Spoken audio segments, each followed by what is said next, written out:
threatened position, but this time we're gonna do it from our guard here, which is like the guarded equivalent. The seated guard is the guard equivalent of wrestling. So if he's down on the knees, when I'm seated here, I want us to just always, first off, be thinking about matching head height. On the feet, when we talk about wrestling, I talk about not letting your head get too far above the other person's. I should like at least be at like Devin's head height. Same thing on the ground here.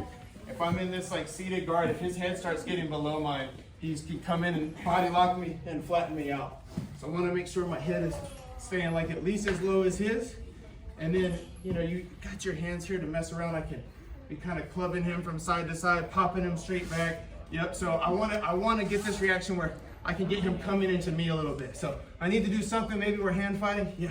And I'm like pushing on his shoulders, yeah. And once he starts leaning in a little bit, I'm just gonna cover his head and vacate my hips out of the way a little bit and put him down in the space where my hips were. So I'm here, my hips are right here, that's where I want him, but I don't want to pull him in and still be here, right?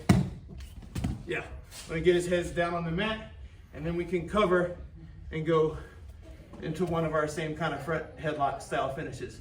For this high risk guillotine, a couple of the pros about this, he can't hand fight with this hand.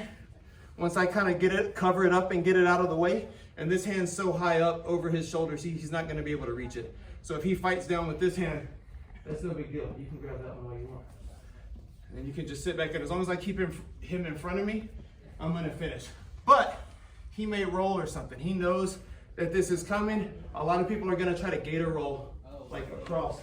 So just follow him, back up. And you can reset the position and then attack again. You may need to roll through a couple of times, and we'll work at some like transitional attacks. If we can beat the roll through. Once we, yeah, let me do the whole high speed motion. When you're starting to roll, I want to go with it and reset the position, okay? So sometimes if you're the person on top, don't roll. Let your partner just feel what it's like just to take it or go behind and take the back. But sometimes roll with them and keep them honest and force them to roll through with you, all right?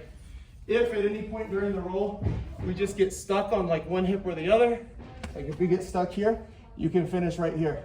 On this side too, I really like to throw my leg over the top, and that starts to pull his shoulder into my wrist to deepen it. Or if you like gator rolls over top, we end up on this hip, that's fine too. I'm just gonna keep walking towards his hip and compress his chin down over the arm.